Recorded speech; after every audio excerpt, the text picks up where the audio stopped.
রহমত পূর্ণ হক প্রভাত আমার, রহমত পূর্ণ হক প্রভাত আমার। তাহাজ্জুদ আর ফজরের অভ্যাস আছে যার, রহমত পূর্ণ প্রভাত হয় তার। আলহামদুলিল্লাহি রাব্বিল আলামিন, আসসালাতু ওয়াসসালামু আলা সাইয়্যিদিল মুরসালিন, আম্মা বা'দ, ফাউযু বিল্লাহি মিনাশ শাইতানির রাজীম, বিসমিল্লাহির রহমানির রহিম। আসসালাতু ওয়াসসালামু আলাইকা ইয়া রাসূলুল্লাহ ওয়া আলা আলিকা ওয়া আসহাবিকা ইয়া হাবিবাল্লাহ। আসসালাতু ওয়াসসালামু আলাইকা ইয়া নাবিয়াল্লাহ ওয়া আলা আলিকা ওয়া আসহাবিকা ইয়া নূরাল্লাহ। মাদানী চ্যানেলের দর্শক শ্রোতা, আলহামদুলিল্লাহ আবার উপস্থিত হয়েছি রহমতপূর্ণ প্রবাদ অনুষ্ঠান নিয়ে। যে যেখান থেকে আমাদের এই অনুষ্ঠান দেখছেন আপনাদেরকে জানাই আন্তরিক মোবারকবাদ।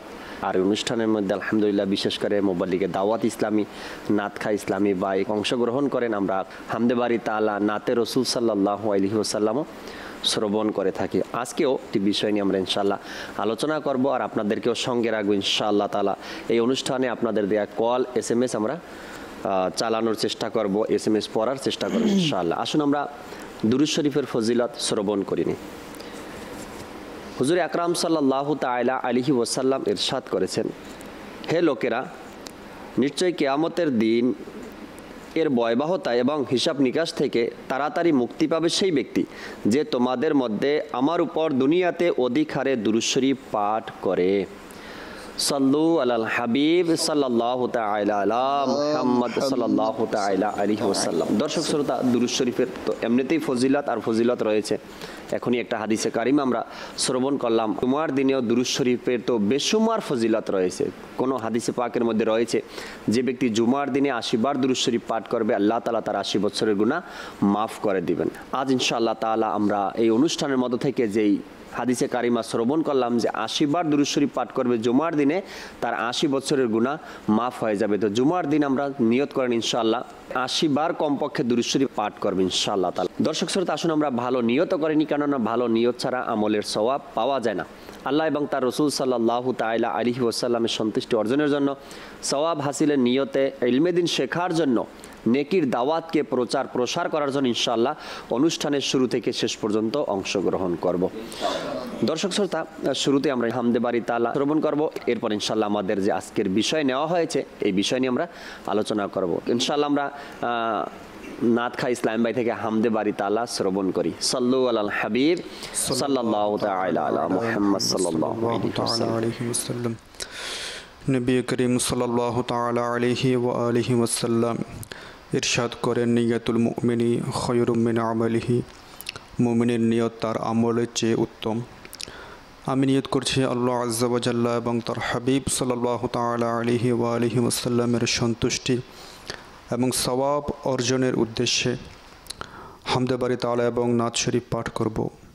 মাদানী চ্যানেলের দর্শকবৃন্দ, আপনারাও ভালো ভালো নিয়ত করে আল্লাহ তাআলা জিকির করার সৌভাগ্য অর্জন করুন। সাল্লাল্লাহু আলাইকা ইয়া রাসূলুল্লাহ ওয়া সাল্লাম আলাইকা ইয়া হাবিবাল্লাহ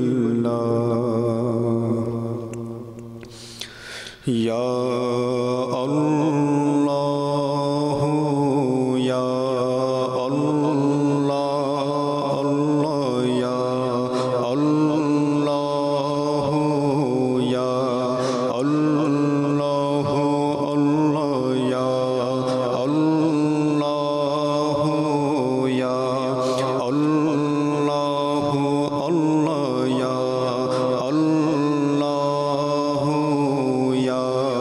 Allah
আল্লাহ আল্লাহ ইয়া আল্লাহ ইয়া আল্লাহ আল্লাহ ইয়া আল্লাহ ইয়া আল্লাহ প্রশংসা তোমার করে সকলে চন্দ্র তারকা বৃক্ষ পাথরে প্রশংসা তোমার করে সকলে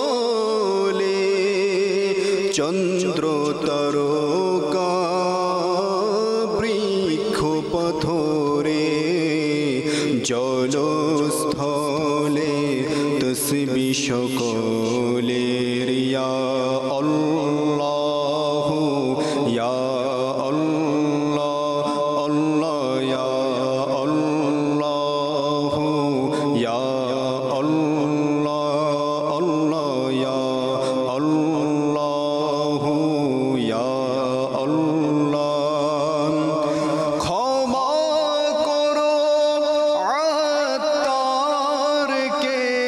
মওলা দোহাই তোমার সেই প্রিয় সত্তার ইয়া আল্লাহ ইয়া আল্লাহ ক্ষমা করো মোদেরকে মওলা দোহাই তোমার সেই প্রিয় সত্তার যিনি সব নবীদের সরদার ইয়া আল্লাহ ইয়া আল্লাহ আল্লাহ ইয়া আল্লাহ ইয়া আল্লাহ আল্লাহ ইয়া আল্লাহ ইয়া আল্লাহ আল্লাহ ইয়া আল্লাহ ইয়া আল্লাহ জাল্লা জালালুহু সাল্লু আলাল হাবিব সাল্লাল্লাহু তাআলা আলা মুহাম্মদ সাল্লাল্লাহু তাআলা আলাইহি ওয়াসাল্লাম। দর্শক শ্রোতা, আজকের বিষয়টা এমন একটি বিষয় যে বিষয়ের সাথে মানুষের ঈমানের সম্পর্ক আজকের বিষয়ের সাথে বলা হয়েছে যার লজ্জা নেই তার ঈমান নেই। তো এখানে এই কথাটা আমি আপনাদেরকে কিছু উদাহরণ দেই। যেমন কোনো ব্যক্তি দাঁড়িয়ে দাঁড়িয়ে প্রস্রাব করলো, আর এটা খুবই সহজ হয়ে গেছে এখন মানুষের জন্য, যে কোনো জায়গাতে এটা দেখা যায়। দাঁড়িয়ে দাঁড়িয়ে প্রস্রাব কোন ব্যক্তি করবে? যার লজ্জা নেই সেই এই কাজ করবে। আচ্ছা, মুখ দিয়ে গালি দেওয়া, খারাপ ভাষায় গালি দেওয়া, এই কাজটা কে করবে? যার লজ্জা নেই। এরপরে বড়দের সাথে খারাপ আচরণ করবে কে? যার লজ্জা নেই। এই রকমের কাজ যেগুলো আছে, যাদের লজ্জা আছে, বলা হয়েছে অনেক সময় দেখবেন মানুষ এভাবে বলে, এর কি চোখে লজ্জা নেই?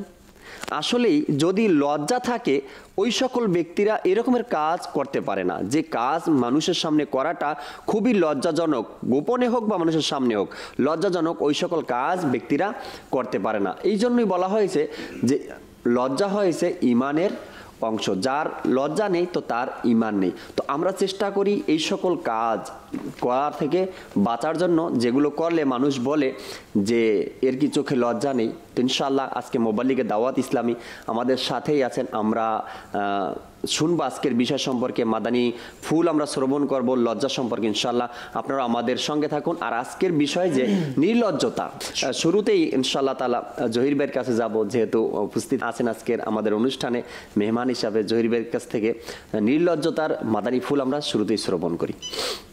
আসলে আমাদের আজকের রহমতপূর্ণ প্রভাতে জি আমাদের সকলের জন্য রহমত নিয়ে বিষয়টি এসেছে। আলহামদুলিল্লাহ। যে লজ্জাশীলতা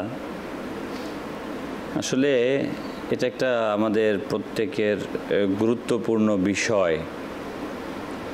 কেউ কেউ এটাকে মানুষের মৌলিক বিষয় হিসেবে উল্লেখ করেছেন, যেটা সৃষ্টিগত। তবে অধিকাংশ উলামায়ে কেরাম বলেছেন এটা সৃষ্টিগত না, বরং এটা ইবাদত, বন্দিগি এবং প্র্যাকটিসের মাধ্যমে অর্জিত হয়। আচ্ছা, যেমন এটা বলা হয়েছে হায়া, হায়া থেকে লজ্জাশীল, আরবি শব্দ হায়া। জি জি। হায়া শব্দের অর্থ লাজুকতা, মিনিংস লজ্জাশীলতা। এর মূল হচ্ছে হায়াত, অর্থাৎ জীবন। জীবন, হায়াত থেকে হায়া। এর দৃষ্টিকোণ থেকে হায়া এর অর্থ বৃষ্টিও হতে পারে, যেহেতু বৃষ্টি প্রাণীকুলের জীবনী শক্তিকে ফিরিয়ে দেয় যেমনভাবে, সুবহানাল্লাহ, ঠিক অনুরূপভাবে মানুষের জীবনী শক্তিকে তার হায়া ফিরিয়ে দেয়। যার হৃদয়ে যে পরিমাণ জাগ্রত, তার হায়ার পরিমাণ তত বেশি। আল্লাহ, মানে আমার বলা হয় না, আমার দিলটা মরে গেছে, হ্যাঁ? তো যার দিল মরে যায় সে যেমন খুশি তেমনই করতে পারে, তেমনই করে, ঠিক না? হায়াটা তার অন্তরের সাথে, অন্তরের সাথে, মানে যার হৃদয় যত জাগ্রত, বিবেক সম্পন্ন, শক্তিশালী, তার হায়া, তার লজ্জাশীলতা তত বেশি। সুবহানাল্লাহ, সুবহানাল্লাহ। তো এই লজ্জাশীলতার ব্যাপারে কিতাবের মধ্যে এসেছে সুবহানাল্লাহ, যেটা এমন একটি গুণ যা মানুষের মধ্যে ভয়ের উদ্বেগ এবং বিভিন্ন প্রকার দোষের কাজের প্রতিবন্ধক। অর্থাৎ আমার কাছে যদি লজ্জা থাকে, এই লজ্জাটা আল্লাহ তাবারক ওয়া তাআলার ভয় সৃষ্টি করবে। জি। আর যখন আমার মাঝে আল্লাহ তাআলার ভয় সৃষ্টি হবে, তখন সকল প্রকার, আমরা লজ্জা বলতে কিন্তু একটা ছোট্ট পরিসরের একটা কিছুকে বুঝি, যে লজ্জা বুঝি শুধু দৃষ্টিকে নত করে রাখা, কারো সামনে কোনো কিছু প্রকাশ না করা, এরকম। আসলে লজ্জাশীলতা এটা একটা ব্যাপক অর্থবোধক শব্দ। এটা যখন স্রষ্টার সাথে লজ্জা করা হয়, সুবহানাল্লাহ, তখন এটা এক অন্য রূপ ধারণ করে এবং মানুষের কামিয়াবির মাঝে অনন্য স্থানে পৌঁছে দেয়। সুবহানাল্লাহ, সুবহানাল্লাহ। এই জন্য বলা হয়েছে যে লজ্জাশীলতা মানুষের গুনাহের প্রতিবন্ধক। যখন সে স্রষ্টাকে লজ্জা করবে, সে যে অবস্থায় থাক, যেমন এই উসমানে গনি রাদিয়াল্লাহু তাআলা আনহু এর ব্যাপারে বর্ণিত আছে যে তিনি বলেন যে আমি আবদ্ধ ঘরেও আল্লাহ তাআলাকে লজ্জা করি। সারাংশ আমি বলছি যে গোসল করার জন্য যখন প্রবেশ করতেন, তখনও তিনি লজ্জা করতেন। এই যে একটা বিষয়, তার মানে আমরা এটা বুঝতে পারি যে লজ্জাশীলতা শুধুমাত্র যে মানুষের সামনেই করতে হবে তা না, এটা একটা অনন্য গুণ। হ্যাঁ, উলামায়ে কেরাম কিতাবের মধ্যে লিখেছেন যে শরীয়ত প্রবর্তিত লজ্জাশীলতাকে ঈমানের অংশ হিসেবে নির্দেশ করা হয়েছে এবং তা অর্জনের জন্য মুসলমানকে বাধ্য করে দিয়েছেন। বাধ্য লজ্জাশীলতা অর্জন করা, যেহেতু বলা হয়েছে মৌলিক গুণ, এখানে বলা হয়েছে যদি শুধু মৌলিক গুণ থাকতো তো এটা স্রষ্টার পক্ষ থেকে শুরু হতো, কিন্তু এটা মৌলিক গুণও আছে, কিন্তু পাশাপাশি সেটাকে অর্জন করাও অবধারিত।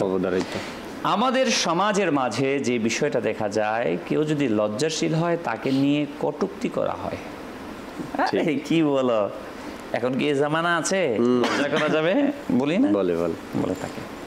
কিন্তু দেখুন সুবহানাল্লাহ, আমরা আমাদের মুবাল্লিগদের কাছ থেকে আরো মাদানী ফুল শুনবো ইনশাআল্লাহ তাবারাক ওয়া তাআলা, ইনশাআল্লাহ, যে লজ্জাশীলতা এমন এক চ্যাপ্টার, এমন একটি বিষয় যা মানুষকে অনেক অনেক অনেক উন্নতির শিখরে পৌঁছে দেয়। সুবহানাল্লাহ, সুবহানাল্লাহ। এই দৃষ্টিকোণ থেকে আমাদের উচিত প্রত্যেককে লজ্জাশীল হওয়া। আল্লাহ তাআলা আমাদের তৌফিক দান করুন। আমিন। দর্শক শ্রোতা, শুরুতেই আমরা জহিরুল ইসলাম ভাই থেকে খুব সুন্দর মাদানী ফুল শ্রবণ করলাম আজকের বিষয় সম্পর্কে। দর্শক, যখন আমরা নিজেকে মানুষের সামনে তো দেখাতে চাই কি আমি খুব লাজুক, কিন্তু মানুষ থেকে যখন আড়াল হয়ে যাই, একা থাকি, তখন আমার সেই লাজুকতা কোথায় চলে যায়?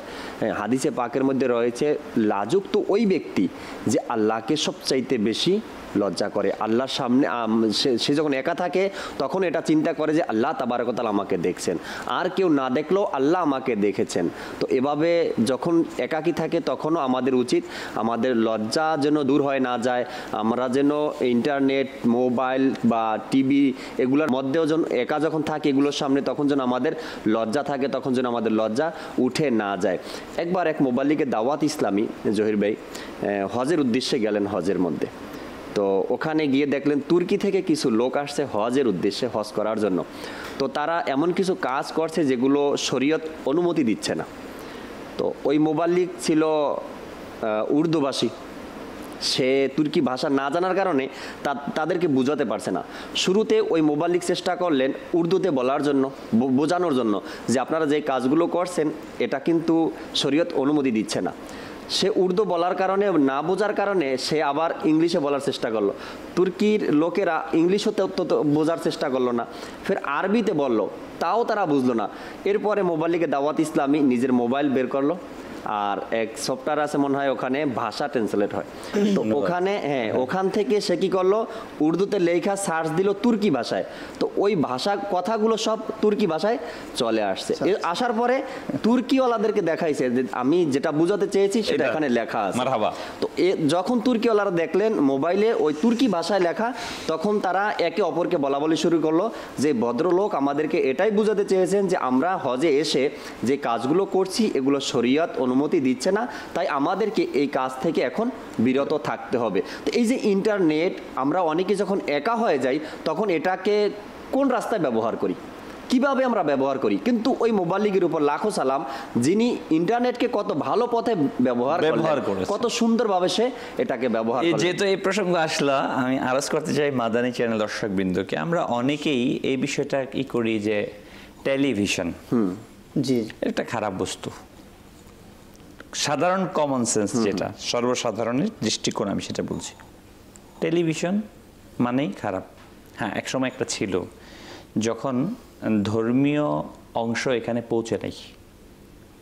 কিন্তু আমি মাদানী চ্যানেল দর্শকবৃন্দকে বলবো যে ইন্টারনেট অনেকে শোনার পর এটাকে শুধুমাত্র খারাপ অর্থে নিয়ে যায়। তো আমি বলতে চাই, ইন্টারনেট বলেন, টেলিভিশন বলেন, এটা একটা এমন একটা মাধ্যম, ওয়ে, সেটা হচ্ছে টাকার মতো। সেটা কি টাকা? এটা দিয়ে আমি মসজিদ নির্মাণ করতে পারি, আবার এই টাকা ব্যবহার করে বেহায়াপনা, আল্লাহ তাআলা মাফ করুক, করা যেতে পারে। অর্থাৎ আমি টাকা দিয়ে কেউ মদ ক্রয় করতে পারে মাজাল্লাহ, আবার এই টাকা দিয়ে কেউ মসজিদ নির্মাণ করতে পারে। টাকা এটা একটা বস্তু, একটা জিনিস, এটার কোনো ভালো কিংবা মন্দ কোনো দিক নেই। এটা ব্যবহারের দিকের উপর এটা ভালো কিংবা মন্দর প্রয়োগ হয়।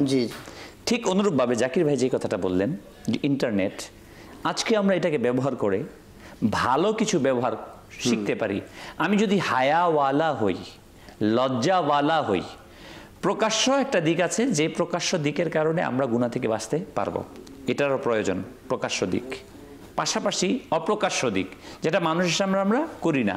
তখন যাবে সেই লজ্জাটা হবে স্রষ্টার সাথে, আমার মেহবুব, আমার মালিক আল্লাহ তাবারক ওয়া তাআলার সাথে। তা আমার যে বিষয়টা বলতে চাচ্ছিলাম যে টেলিভিশন কিংবা ইন্টারনেট এটা তখনই খারাপ যখন এটার ব্যবহার খারাপ, আর এটা তখন ভালো যখন এটার ব্যবহার ভালো। এজন্য আমাদের প্রত্যেকের উচিত যে আমি টেলিভিশন ক্রয় করেছি, হাজার হাজার টাকা ইনভেস্ট করেছি, প্রতি মাসে আমি খরচ দিচ্ছি, এইটা যেন আমার খারাপ কাজে ব্যবহার না হয়। এই জন্য আমাকে 100% সতর্ক হতে হবে, আল্লাহ তাআলাকে লজ্জা করতে হবে। এই জন্য আমি বলবো মাদানী চ্যানেলকেই শুধুমাত্র আপনারা নির্ধারিত করে নিন, তাহলে এর মাঝে আমরা লজ্জাশীল হতে পারবো ইনশাআল্লাহ তাআলা। দর্শক শ্রোতা, ইনশাআল্লাহ আমরা শুনে আসছি মাদানী ফুল, আরো শুনবো। ফাঁকে কিছু দর্শকের কল, SMS নিব, এরপর ইনশাআল্লাহ আসবো গোলাম মোস্তফা ভাই, আলী ভাইয়ের কাছে। কল চালিয়ে দিন। আসসালামু আলাইকুম ওয়া রাহমাতুল্লাহি ওয়া বারাকাতুহু। ওয়ালাইকুম আসসালাম ওয়া রাহমাতুল্লাহি ওয়া বারাকাতুহু। হুজুর, কি আমল করলে নির্লজ্জতা দূর হয়?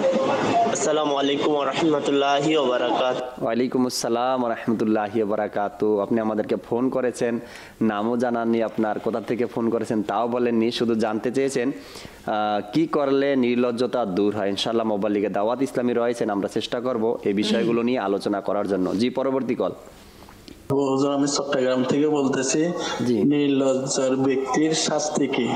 আসসালামু আলাইকুম ওয়া রাহমাতুল্লাহি ওয়া বারাকাতুহু। ওয়ালাইকুম আসসালাম ওয়া রাহমাতুল্লাহি ওয়া বারাকাতুহু। আপনি বলছেন চট্টগ্রাম থেকে, কিন্তু আপনার নামও জানাননি। ঠিক আছে, ইনশাআল্লাহ নির্লজ্জা ব্যক্তির শাস্তি কি এই বিষয়ে আমরা আলোচনা করার চেষ্টা করব। এক ইসলামী ভাই আমাদেরকে SMS করলেন যে ওনার নাম সালাম হায়দার, উনি আমাদেরকে ধন্যবাদ দিয়েছেন। দ্বিতীয় ইসলামী ভাই কবির ভাই, তিনিও আমাদেরকে ধন্যবাদ দিয়েছেন। আর বিশেষ করে রাজশাহী থেকে একজন ইসলামী বোন আমাদেরকে SMS করলেন, তিনি একটি নাতে রসুল সাল্লাল্লাহু তাআলা আলাইহি ওয়াসাল্লাম শুনতে চেয়েছেন, কেমনে যাব সোনার মদিনায়। ফয়জুর রহমান ভাই আছেন, ইনশাআল্লাহ শোনার চেষ্টা করব সময় হলে। গোলাম মোস্তফা ভাই, আজকের বিষয় নির্লজ্জতার কুফল। আজকে যে বিষয়টা খুবই চমৎকার একটা বিষয়, আর এই ব্যাপারে আমরা কিছু আলোচনা শ্রবণ করলাম, হাদিস শরীফ শ্রবণ করলাম। তো এখন একটি খুবই চমৎকার এক যুবক, তার একটা ঘটনা ইনশাল্লাহ আমরা শ্রবণ করবো। আশা করি এটার দ্বারা আমাদের জীবনও যদি আমরা বাস্তবায়ন করি, আমরা এর থেকে অনেক কিছু শিক্ষা গ্রহণ করে ইনশাল্লাহ আমরা আমাদের জীবনের মধ্যে এই লজ্জাশীলতা বা এটা আমরা জীবনে বাস্তবায়ন করতে পারবো। আমিন ইয়া রাব্বাল আলামিন। তো বসরাতে এক বুজুর্গ রহমতুল্লাহ তাআলা আলাইহি মিসকি নামে প্রসিদ্ধ ছিলেন। আচ্ছা, জি। আর ওই বুজুর্গ রহমতুল্লাহ তাআলা আলাইহি সর্বদা সুগন্ধিযুক্ত এবং সুরভিত থাকতেন। আচ্ছা। এমনকি যে রাস্তা দিয়ে তিনি পথ অতিক্রম করতেন, ওই রাস্তাও সুগন্ধিময় হয়ে যেত। সুবহানাল্লাহ, সুবহানাল্লাহ, মাশাআল্লাহ।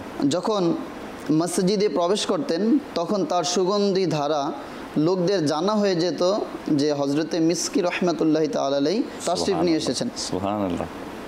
কেউ আরজ করলো, হুজুর আপনার হয়তো সুগন্ধির জন্য অনেক টাকা পয়সা খরচ হয়। তো তিনি রহমতুল্লাহ তাআলা আলাইহি বললেন, আমি কখনো সুগন্ধি কিনে লাগাইনি। আচ্ছা আচ্ছা, মানে কি আশ্চর্য ব্যাপার, মানে সুগন্ধিময়। কিন্তু ওনাকে যখন প্রশ্ন করে, ওনারা বললেন যে আমি কখনো সুগন্ধি কিনে লাগাইনি। সুবহানাল্লাহ। তাহলে সুগন্ধি হলো কিভাবে? আচ্ছা, এইটা একটা জানার বিষয়। আচ্ছা। তো তিনি বললেন যে আমার ঘটনা খুবই আশ্চর্য ধরনের। আচ্ছা। আমি বাগদাদ শরীফে এক সম্ভ্রান্ত ঘরের মধ্যে জন্মগ্রহণ করি। যেভাবে সম্পদশালীরা নিজের সন্তানদেরকে শিক্ষা দেয়, ঠিক সেইভাবে আমাকেও শিক্ষা দেওয়া হয়। আচ্ছা। আমি খুব সুন্দর এবং লজ্জাশীল ছিলাম। তো কেউ আমার পিতাকে বলল, তাকে বাজারে বসান যেন সে লোকদের সাথে মিলেমিশে যায় এবং তার লজ্জা কিছুটা কমে যায়। তো এমনকি আমাকে এক কাপড় ব্যবসায়ীর দোকানে বসানো হয়। একদিন এক বুড়ি কিছু দামি কাপড় বের করলো। আচ্ছা। অতঃপর কাপড় ব্যবসায়ীকে বলল, আমার সাথে কাউকে পাঠিয়ে দিন যেন যে কাপড়গুলো পছন্দ হয় সেগুলো নেওয়ার পর মূল্য এবং বাকি কাপড় দিয়ে দিতে পারে। আচ্ছা। তো কাপড় বিক্রেতা আমাকে তার সাথে পাঠিয়ে দিল। বুড়ি আমাকে এক বিরাট শানদার মহলের মধ্যে নিয়ে যায়। তো আর একটি সজ্জিত রুমে পাঠিয়ে দেয়। কি দেখলাম, কি আশ্চর্য বিষয়! এক অলংকার ধারা সজ্জিত সুন্দর পোশাক পরিহিত এক যুবতী মহিলা আসনের উপর বিছানো অঙ্কিত কার্পেটের উপর বসা ছিল। আচ্ছা। আসন এবং বিছানাগুলো সবকিছু সোনালী রঙে অঙ্কিত ছিল। আচ্ছা। আর এমন মনোরম দৃশ্য যে এরকম আমি কখনো দেখিনি। তো আমাকে দেখতেই ওই মহিলার উপর শয়তান চড়ে বসলো। আহা। সে একদম আমার দিকে ঝাঁপিয়ে পড়ল আর জড়িয়ে ধরে তার সাথে ব্যভিচার করার জন্য উদ্বুদ্ধ করলো। আমি ভীত হয়ে বললাম, আল্লাহ তাআলাকে ভয় করো। দেখেন, সে গুনাহের, তাকে বলা হচ্ছে গুনাহ করার জন্য, কিন্তু সে ব্যক্তি তার মধ্যে আল্লাহ তাআলার কেমন এবং সে আল্লাহকে কেমন লজ্জা করে। সে বলল যে তুমি আল্লাহকে ভয় করো। আর আমরা বর্তমানে আমরা তো গুনাহের ইচ্ছা বা আমরা গুনাহের দিকে নিজে ইচ্ছাকৃতভাবে যাই, আর তাকে গুনাহের জন্য জোর করা হচ্ছে, এরপরে সে বলল আমি আল্লাহকে ভয় করি। তো সে বলল যে আল্লাহ তাআলাকে ভয় করো, কিন্তু তার উপর শয়তান পুরোপুরিভাবে প্রাধান্য বিস্তার করছিল। যখন আমি তার জোরাজুরি দেখলাম তখন গুনাহ থেকে বাঁচার একটি পন্থা ভেবে বের করলাম। সুবহানাল্লাহ। আর তাকে বললাম আমাকে ইস্তেঞ্জাখানায় যেতে হবে। আর সে আওয়াজ দিল, তখন চারদিক থেকে দাসীরা চলে আসলো। সে বলল আমার মনিবকে বাথরুমে নিয়ে যাও। আমি যখন সেখানে গেলাম তখন পালাবার কোনো রাস্তা খুঁজে পেলাম না। আচ্ছা, আমার উদ্দেশ্য ছিল ইস্তেঞ্জাখানায় যা গুনাহ থেকে বাঁচার জন্য, যে আমি কোনো একটা পথ বের করে গুনাহ থেকে বেঁচে যাই। জি জি। অতঃপর একটি রাস্তা দেখলাম, আর তা হলো ইস্তেঞ্জাখানার যে ময়লা আবর্জনা তা দ্বারা আমার মুখ হাত ইত্যাদিতে মেখে নেওয়া এবং খুব বেশি চোখ বের করা, তাদেরকে ভয় দেখানো, তারা যেন ভয় পেয়ে পালিয়ে যায়। তো আমি চোখ বড় বড় করলাম, দাসীদের দিকে দেখলাম এবং পাগলের মধ্যে চিৎকার করতে লাগলাম এবং তাদের দিকে আমি দ্রুত চলতে লাগলাম। তখন সে ভয় পেয়ে পালিয়ে গেল এবং সে পাগল পাগল বলে চিৎকার করতে লাগলো। সকল দাসীরা একত্রিত হলো, আর তারা সবাই মিলে একটি চটের মধ্যে মোড়াল করে উঠিয়ে একটি বাগানের মধ্যে তাকে ফেলে দিল। আচ্ছা। তো আমি যখন নিশ্চিত হলাম যে সবাই চলে গিয়েছে, তখন উঠে নিজের কাপড় এবং শরীরকে ধৌত করে নিলাম এবং নিজের ঘরে চলে গেলাম, কিন্তু কাউকে এই কথা বলিনি। আচ্ছা। তো ওই রাতে আমি স্বপ্নে দেখলাম যে কেউ যেন আমাকে বলছে যে হযরতে সাইয়েদুনা ইউসুফ আলা নবিয়িনা আলাইহিস সালাতু ওয়াস সালাম এর সাথে তোমার কি চমৎকার মিল রয়েছে। সুবহানাল্লাহ। আর বলল, আমি তাকে আরজ করলাম যে আপনি কে? জিবরাইল আলাইহিস সালাম আমাকে বললেন তুমি কি আমাকে চিনো? আমি বললাম না। তখন তিনি বললেন আমি জিবরাইল আমিন আলাইহিস সালাম। সুবহানাল্লাহ, সুবহানাল্লাহ। তো এরপর তিনি আমার মুখ ও শরীরের উপর নিজের হাত মোবারক বুলিয়ে দেন। সুবহানাল্লাহ। তখন থেকে আমার শরীর থেকে মশকের উৎকৃষ্ট ধরনের সুগন্ধি বের হতে লাগলো। সুবহানাল্লাহ। আর এটাই হযরতে সাইয়েদুনা জিবরাইল আমিন আলাইহিস সালামের হাত মোবারকের সুগন্ধি। সুবহানাল্লাহ। দর্শক শ্রোতা, খুবই সুন্দর এক লজ্জাশীল যুবকের ঘটনা আমরা শ্রবণ করলাম আজকের অনুষ্ঠানে। এখান থেকে আমাদের জীবনের শিক্ষার অনেক বিষয় রয়েছে। আজ আমাদেরকে মানুষ গুনাহের দাওয়াত দিতে হয় না, আমরাই চলে যাই গুনাহের কাছে, কিন্তু ওই যুবককে দাওয়াত দেওয়ার পরেও, জোর করার পরেও সে গুনাহ থেকে বাঁচার অনেক চেষ্টা করার পরে আল্লাহ তাআলা তাকে গুনাহ থেকে বাঁচিয়ে নিয়েছেন। আমরা তো গুনাহের কাছে ইচ্ছা করে যাই, নিজে যাই, তো তওবা করা উচিত। ইসলামী ভাই একজনে কল দিয়েছিলেন যে নির্লজ্জতার আযাব কি রয়েছে। দেখেন, যে ব্যক্তির লজ্জা উঠে যায়, হায়া না থাকে, শরম না থাকে, লজ্জা না থাকে, ওই ব্যক্তি যে কোনো ধরনের কাজ করতে পারে, তাকে কোনো কাজেই বাধা আসে না, সে যা ইচ্ছা সে তাই করে। শুরুতেই জহির ভাই বললেন যে মানুষের লজ্জা তার অন্তরের সাথে সম্পর্ক রাখে, তার অন্তর যত দুর্বল থাকবে তার লজ্জা তত কম থাকবে। তো যখন কোনো ব্যক্তির লজ্জাই থাকে না, নির্লজ্জা হয়ে যায়, তখন সে যে কোনো ধরনের কাজ করতে পারে। সে অনেক সময় মা বাবার উপরে হাত তুলতে পারে, অনেক সময় এলাকার মুরব্বীদের সাথে বেয়াদবি করতে পারে, অনেক সময় সে হারাম কাজ করে, অনেক সময় নাজায়েজ কাজ করে। এই কাজগুলো করতে করতে ওই ব্যক্তি এক সময় কি হয়, ইন্তেকাল করে।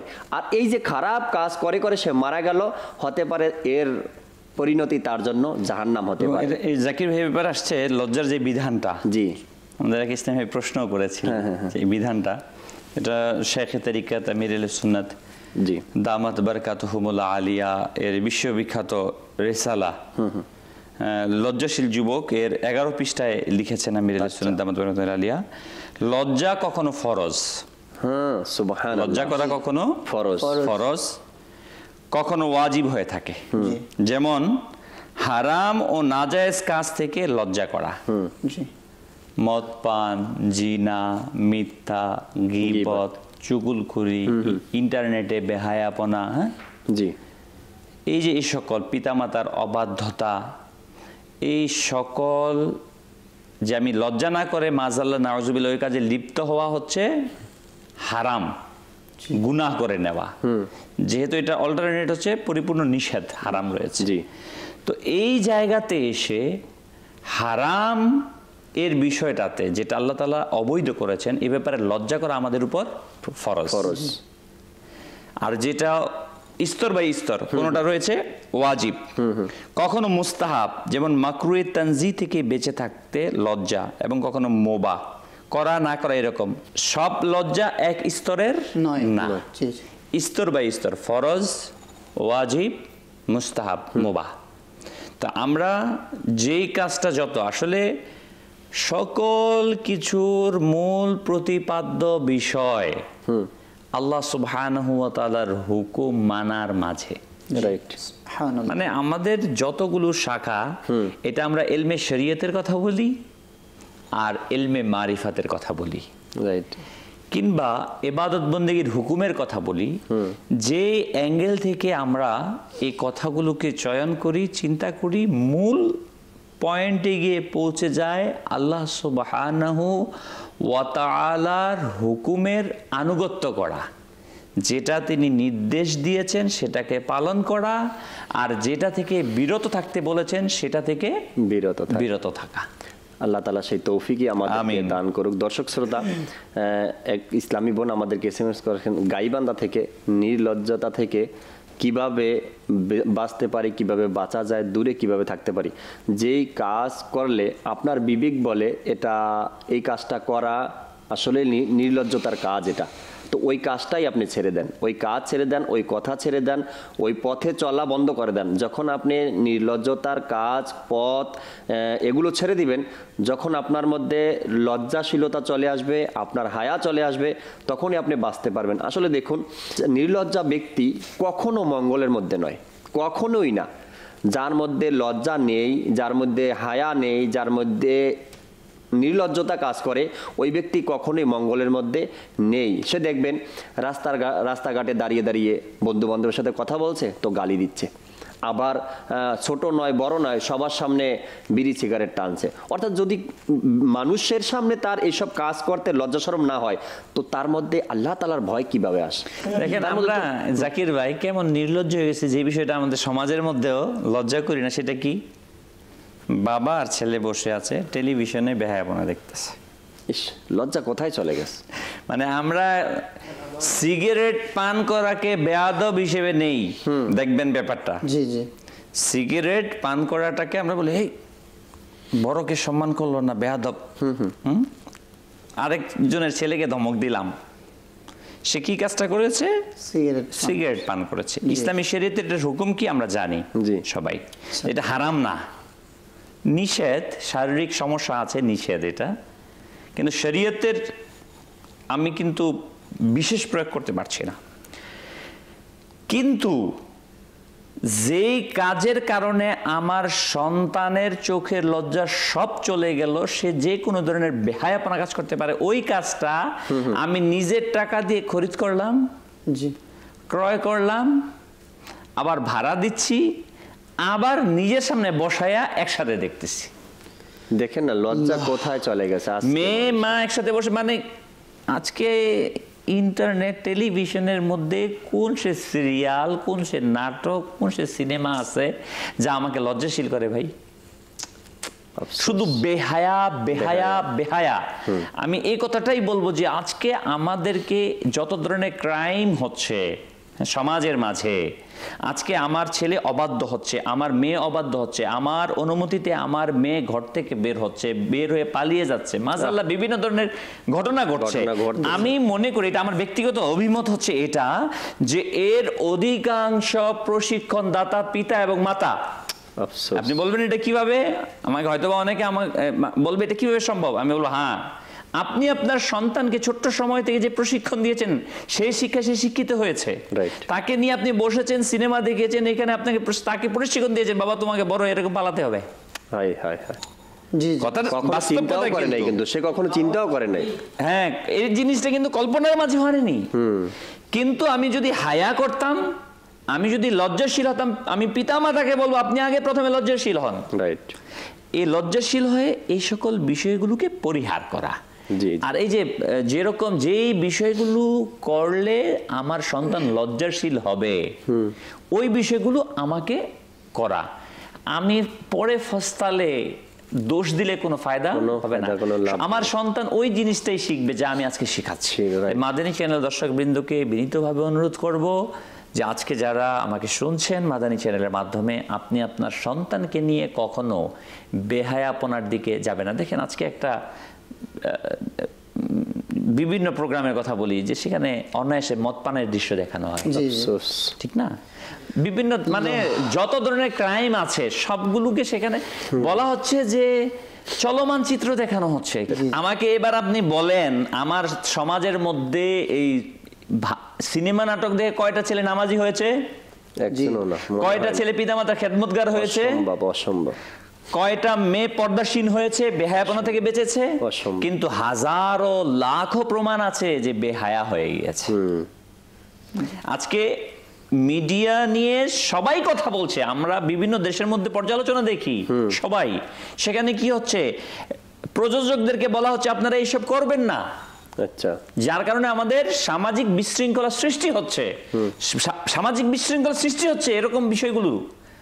তো এটা একটা বিশাল প্রভাব, বিশাল অনেক বড় প্রভাব ভাই। আমি মাদানী চ্যানেল দর্শক বৃন্দকে বলবো, আসলে আপনি আপনার সন্তানকে কতটুকু সময় দেন, আপনি আপনার ছেলেকে মেয়েকে কতটুকু সময় দেন? আপনি তো মিডিয়া কিনে দিয়ে দিয়েছেন, আর মিডিয়া আপনার সন্তানকে নির্লজ্জ বানাচ্ছে। আমি বলবো মিডিয়া দিয়েছেন মারহাবা, কিন্তু সেটা দেন যেটা আপনার সন্তানকে লজ্জাশীল করবে। সুবহানাল্লাহ। তার জন্য রয়েছে মাদানী চ্যানেল। সব সময় আমরা নিজের ঘরের মধ্যে মাদানী চ্যানেল চালানোর চেষ্টা করি, নিজের সন্তানকে, নিজের ঘরের মানুষকে মাদানী চ্যানেল দেখার উৎসাহ আমরা দেওয়ার চেষ্টা করি। ফয়জুর রহমান ভাই অনেক সময় বসে আছে, আর দর্শকও বসে আছে ফয়জুর রহমান ভাইয়ের থেকে নাতে রাসূল সাল্লাল্লাহু আলাইহি সাল্লাম শ্রবণ করার জন্য। ফয়েজ ভাই থেকে নাত শুনবো, এরপর ইনশাআল্লাহ আলী ভাইয়ের কাছে আসবো। জি ফয়জুর রহমান ভাই। সাল্লি আলা رسولنا صل على محمد প্রিয় মদিনা দূরে যাবো কেমন করে, প্রিয় মদিনা দূরে যাবো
দূরে যাবো কেমন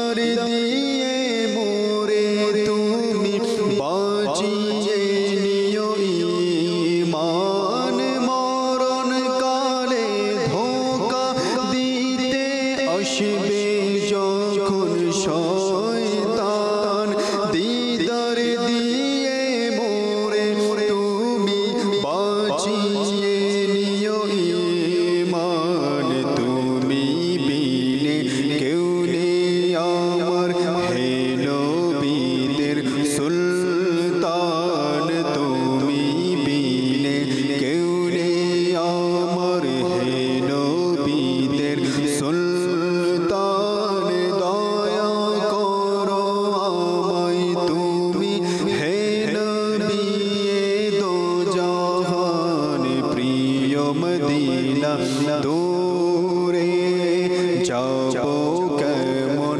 করে তৈবা বহু দূরে আকা তৈবা বহু দূরে আল্লাহুম্মা সাল্লি আলা সাইয়্যিদিনা মুহাম্মাদিন আল্লাহুম্মা সাল্লি আলা সাইয়্যিদিনা মুহাম্মাদিন আল্লাহুম্মা সাল্লি আলা সাইয়্যিদিনা মুহাম্মাদিন আল্লাহুম্মা সাল্লি আলা সাইয়্যিদিনা মুহাম্মাদিন। আলহামদুলিল্লাহ, খুব সুন্দর নাতে রসুল আমাদেরকে শোনালেন। তবে চট্টগ্রাম থেকে নাইম ভাই নাতে রসুলের 2 সেকেন্ড বা 3 সেকেন্ড আগে SMS করলেন যে প্রিয় মদিনা দূরে যাব কেমন করে, নাটটি শুনিয়ে দেন। যখন ফয়জুর রহমান ভাই এই নাটটি শোনানো শুরু করলেন, নাতের মধ্যে আবার তিনি SMS করলেন যে আমাকে মাদানী মদিনা হলে শুনিয়ে দেন। একটা তো শোনালাম আপনাকে, দ্বিতীয়টা যদি সুযোগ হয় ইনশাল্লাহ শোনানোর চেষ্টা করব। আলী ভাই তো শুনতে পাচ্ছেন আপনি যে আজকের বিষয় নির্লজ্জতার কুফল।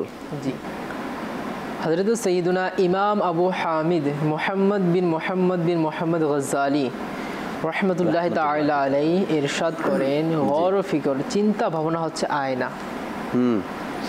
চিন্তা ভাবনার মাধ্যমে আমরা লজ্জা অর্জন করতে পারি। কিভাবে? মানুষ যখন আল্লাহ তাবারক ওয়া তাআলার ইহসানগুলো স্মরণ করবে, যে আল্লাহ তাবারক ওয়া তাআলা আমাকে কত নিয়ামত দ্বারা ধন্য করেছেন। আল্লাহ, এই পৃথিবীতে অনেক মানুষ এমন যার চোখ নেই। রাইট। আমি হাজারো গুনাহ করার পরও আমার চোখ সুরক্ষিত। সুবহানাল্লাহ, আল্লাহ তাবারক ওয়া তাআলার ইহসান এটা। পৃথিবীতে কত মানুষ এমন অসুস্থ, হসপিটালে গেলে দেখা যায় বিছানায় পড়ে আছে, খেতেও পারে না। আল্লাহ তাবারক ওয়া তাআলা তাদের তুলনায় আমাকে কত ভালো রেখেছে। আর সবচেয়ে বড় কথা, আমার ঈমানকে সুরক্ষিত রেখেছে। আলহামদুলিল্লাহ। যখন মানুষ আল্লাহ তাবারক ওয়া তাআলার ইহসানাত গুলো স্মরণ করবে, কি কি নিয়ামত দ্বারা ধন্য করেছেন আল্লাহ তাবারক ওয়া তাআলা, এবং অপর দিকে নিজের গুনাহগুলো যা সে করেছে তা স্মরণ করবে, যে একদিকে আল্লাহ তাবারক ওয়া তাআলা তার নিয়ামত বাড়াচ্ছেন, অপরদিকে আমি গুনাহ বাড়াচ্ছি। যখন গুনাহ এবং আল্লাহ তাবারক ওয়া তাআলার ইহসান এই দুইটা বিষয় নিয়ে চিন্তা ভাবনা করবে, তখন তার মাঝে লজ্জা চলে আসবে। ভাই আমি কি করছি? সুবহানাল্লাহ, সুবহানাল্লাহ। আল্লাহ তাবারক ওয়া তাআলার নাফরমানি করছি। সুবহানাল্লাহ। তো লজ্জা অর্জন করার মাধ্যমে এটি। সুবহানাল্লাহ। ইমাম গজ্জালি রাহমাতুল্লাহ তাআলার কল, গৌর ও ফিকর, চিন্তা ভাবনা হচ্ছে এটা আয়না। চিন্তা ভাবনার মাধ্যমে আমরা লজ্জা অর্জন করতে পারি। দ্বিতীয় কথা হচ্ছে যে একটা হচ্ছে সৃষ্টির সাথে লজ্জা, আরেকটা হচ্ছে স্রষ্টার সাথে লজ্জা। ঠিক। এর মধ্যে সর্বশ্রেষ্ঠ আর সর্বোত্তম হচ্ছে স্রষ্টার সাথে লজ্জা। সুবহানাল্লাহ। যে ব্যক্তি আল্লাহ তাবারক ওয়া তাআলার সাথে লজ্জা করবে, সে প্রতিটা গুনাহ থেকে বেঁচে থাকবে। যখন আল্লাহ তাআলার সাথে সে লজ্জা করলো, তখন সৃষ্টির সাথেও তার লজ্জা এমনিতেই চলে আসবে অটোমেটিক। না, আবার অনেকে বলে থাকে, আরে তোমাকে আমি কি লজ্জা করব, আমি আল্লাহকে লজ্জা করব। আবার অনেকে কিন্তু আবার এদিকে চলে যায়, মাইনাস চিন্তাতে। কিন্তু না, সৃষ্টিকেও লজ্জা করতে হবে, এটা সাংঘর্ষিক না, বরং সহায়ক। জি, আমাদেরকে নিতে হবে এটাকে সহায়ক হিসেবে, যে আমি স্রষ্টাকে লজ্জা করছি তো করছি, সৃষ্টিকেও লজ্জা করে। আর যে স্রষ্টাকে লজ্জা করবে সে মানুষ, তো মানুষ একটা পিঁপড়াকেও কষ্ট দিবে। সুবহানাল্লাহ, সবচেয়ে বড় কথা এটা।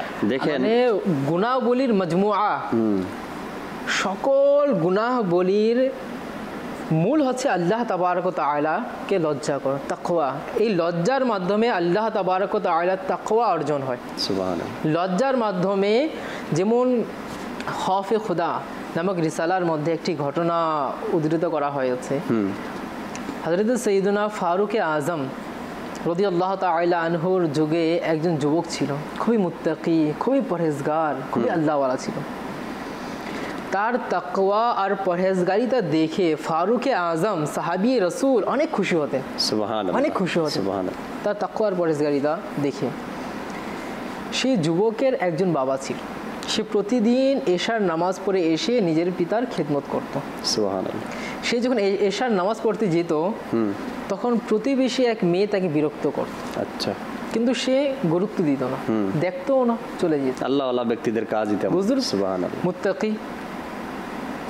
একদিন সে মুত্তাকি যুবক নামাজের উদ্দেশ্যে যাচ্ছিলেন, এশার নামাজের উদ্দেশ্যে।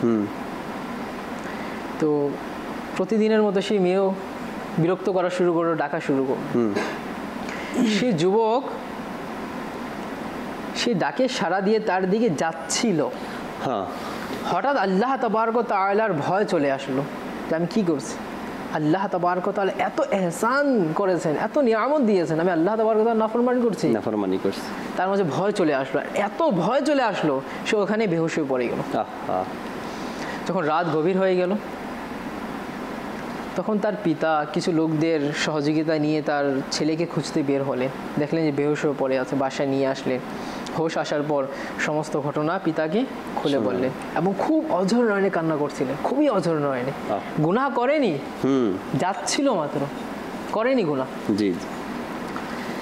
এবং সে আল্লাহ তাবারক ওয়া তাআলার ভয় এমন বেড়ে গেল তার যে সে ইন্তেকাল করলো। বাবা রাত্রেই কাফন দাফনের ব্যবস্থা করলেন। সকালে হযরত সৈয়দনা ফারুকে আজম রাদিয়াল্লাহু তাআলা আনহু এর দরবারে জানানো হলো। ফারুকে আজম বললেন, আমাকে কেন বলেননি? আমি নিজে তার জানাজা অংশগ্রহণ করছি। ফারুকে আজম সাহাবী রাসূল, আমিরুল মুমিনিন, ইনি বলছেন যে আমি তার জানাজা অংশগ্রহণ করতাম। সুবহানাল্লাহ। তো ফারুকে আজম বলেন যে তার কবরে আমাকে নিয়ে যান। কবরে হাজিরি দেওয়া সাহাবী রাসূলের পদ্ধতি, সুন্নাত। সুবহানাল্লাহ। কবরে গেলেন, গিয়ে ফারুকে আজম রাদিয়াল্লাহু তাআলা আনহু এর এই আয়াতে কারিমা তেলাওয়াত করলেন। বিসমিল্লাহির রহমানির রহিম। ওয়ালিমান খাফা মাকামা রাব্বিহি জান্নাতান। সুবহানাল্লাহ। কানজুল ঈমানের অনুবাদ। সুবহানাল্লাহ। যে নিজ পালনকর্তার নিকট দণ্ডায়মান হওয়াকে ভয় করে তার জন্য দুটি জান্নাত আছে।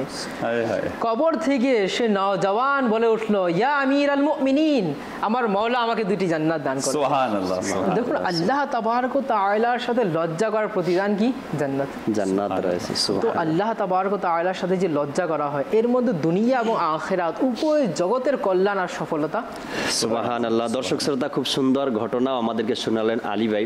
হযরত সাইয়েদনা বাইজিদ বুস্তামি রাহমাতুল্লাহি তাআলা আলাইহির জীবনের একটি ঘটনা এরকমের রয়েছে। তিনি তার ওস্তাদের কাছে সবসময় আসা যাওয়া করতেন। তো একদিন যখন তার ওস্তাদের কাছে গেলেন, তার ওস্তাদ বলতে লাগলেন, বাইজিদ তাকের উপর থেকে এই কিতাবটা নিয়ে আসো। কিতাবের নাম বলে দিলেন আর বলেন তাক থেকে কিতাবটা নিয়ে আসো। বাইজিদ বুস্তামি রহমতুল্লাহি তাআলা আলাইহি বলেন, হুজুর আপনার ঘরের তাক কোন দিকে, কোন পাশে তাক আর কোন তাকের উপরে কিতাব? তার ওস্তাদকে জিজ্ঞাসা করলো। ওস্তাদ অবাক হয়ে গেলেন যে বাইজিদ তুমি এত দিন ধরে আমার বাসায় আসা যাওয়া করো, আমার কাছে আসো, আর আমার ঘরের তাক যে কোন জায়গায় তুমি এইটাও বলতে পারো না? তো বললো, হুজুর আমি যখন আমার ঘর থেকে বের হই আল্লাহ তাআলার লজ্জায় আমি যাতে আমার থেকে এরকমের কোনো কাজ না হয় যে আমি দৃষ্টি নত করে আপনার কাছে আসি, আপনার থেকে সবক অর্জন করি, আবার আমি দৃষ্টি নত করে বাড়িতে চলে যাই, আমার কাছে এত লজ্জা লাগে। তো দেখুন আসলে বুজুর্গদের কাজই এরকমের ছিল, তাদের লজ্জা হায়া আল্লাহর কাছে তাদের লজ্জা বেশি ছিল।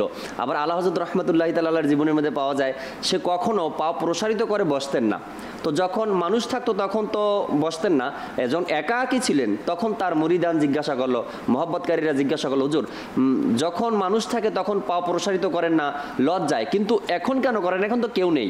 আল্লাহ হযরত রহমতুল্লাহি তাআলার বাণীর উপরে কোরবান, তিনি বলেন যে আমি এই জন্য একাকী অবস্থায়ও পা প্রসারিত করি না, আল্লাহ থেকে আমার লজ্জা হয়। সুবহানাল্লাহ। তো আমাদের আজকাল হায়া লজ্জা কোথায় চলে গেল? আজকে যুব সমাজের দিকে তাকাই, হাঁটুর উপরে কাপড় পরে পরে ঘুরতেছে, অথচ বাহাদুরিও করে, কানের মধ্যে হেডফোন লাগিয়ে গান শুনতেছে, রাস্তায় ঘুরতেছে, আবার বাহাদুরিও করে, আরও না জানি নামাজ আদায় করতেছে না আর বাহাদুরিও করতেছে। লজ্জা কোথায় চলে গেল আমাদের? এই জন্য উচিত আসলে লজ্জাশীল হওয়া। নির্লজ্জা ব্যক্তির যে কুফল রয়েছে জাহান্নাম হতে পারে তার জন্য। তো এই জন্য আল্লাহ তাবারক ওয়া তাআলাকে ভয় করা উচিত, আর এই লজ্জার মতো নিয়ামত আমাদের অর্জন করা উচিত। দর্শকের কিছু কল নিব ইনশাল্লাহ, এরপরে আবার আসবো আজকের আলোচনার দিকে বিষয়ভিত্তিক। কল চালিয়ে দিন। আসসালামু আলাইকুম রাহমাতুল্লাহি ওয়া বারাকাতুহু। ওয়ালাইকুম আসসালাম ওয়া রাহমাতুল্লাহি ওয়া বারাকাতুহু। হুজুর, আমি কিভাবে বুঝবো যে আমার ভিতরে নির্লজ্জা আছে? আসসালামু আলাইকুম রাহমাতুল্লাহি ওয়া বারাকাতুহু। ওয়ালাইকুম আসসালাম ওয়া রাহমাতুল্লাহি ওয়া বারাকাতুহু। আপনি কিভাবে বুঝবেন আপনার মধ্যে নির্লজ্জতা আছে? এভাবে বুঝবেন যে কাজগুলো করলে আল্লাহ তাবারক ওয়া তাআলা নারাজ হয়, আল্লাহ নবী সাল্লাল্লাহু তাআলা আলাইহি সাল্লাম নারাজ হবেন, এই রকমের কাজ বা সমাজের মধ্যে এমন কিছু করার কারণে আপনাকে নিন্দা জানাবে মানুষ, এই রকমের কাজগুলো করাই নির্লজ্জার ব্যক্তির কাজ। আমি অনায়াসে সিনেমা দেখি কিনা, অনায়াসে মিথ্যা বলার অভ্যাস আছে কিনা, গীবতের অভ্যাস আছে কিনা, কুদৃষ্টি দেওয়ার অভ্যাস আছে কিনা, ইন্টারনেটে বেহায়াপনা দেখি কিনা, পিতামাতার অবাধ্য হয় কিনা, এগুলোই তো নির্লজ্জা ব্যক্তির কাজ। জি, পরবর্তী কল চালিয়ে দিন। আসসালামু আলাইকুম রাহমাতুল্লাহি ওয়া বারাকাতুহু। ওয়ালাইকুম আসসালাম ওয়া রাহমাতুল্লাহি ওয়া বারাকাতুহু। আমার নাম মুস্তাফা, আমি ঢাকা সাইদাবাদ থেকে। জি। তো আমার প্রশ্ন হচ্ছে, আমি শুনেছি যে যার লজ্জা নাই তার ঈমান নাই, তো এই নির্লজ্জতা কিভাবে দূর করা যায়? আসসালামু আলাইকুম। ওয়ালাইকুম আসসালাম। আলোচনা চলছে এটার উপর। জি জি, এর উপরে আমি বললাম যে আল্লাহ তাবারক ওয়া তাআলা ইহসানাত আর গুনাহসমূহ স্মরণ করলেই কি?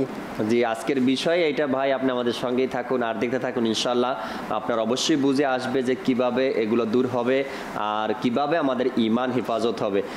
এক ইসলামী ভাই আমাদেরকে SMS করলেন যে আমাকে এই নাতটি শুনিয়ে দিন, জীবনে হবে কি তোমার দিদার ইয়া রাসূলুল্লাহ। যদি সম্ভব হয় ইনশাআল্লাহ শোনানোর চেষ্টা করব। আর এক ইসলামী ভাই মামুন ভাই আমাদেরকে SMS করলেন আর দোয়া করলেন, আল্লাহ তাআলা আমাদেরকে দাওয়াত ইসলামীর মতো সুন্দর জীবন দান করুক, আমিন। আলহামদুলিল্লাহ, আল্লাহ তাআলার বড় দয়া আমাদেরকে এই সুন্দর মহল দান করেছেন।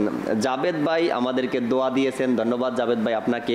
আর এক ইসলামী বোন আমাদেরকে চাঁদপুর থেকে SMS করলেন যে আমার ছেলের বয়স 4 বছর, তার জন্য দোয়া করবেন যেন সে বড় হয়ে লজ্জাশীল হয়। আল্লাহ তাবারক ওয়া তাআলা আপনার ছেলেকে এরকমই বানিয়ে দেখ যেভাবে আল্লাহর ওলিরা আল্লাহকে লজ্জা করেছেন।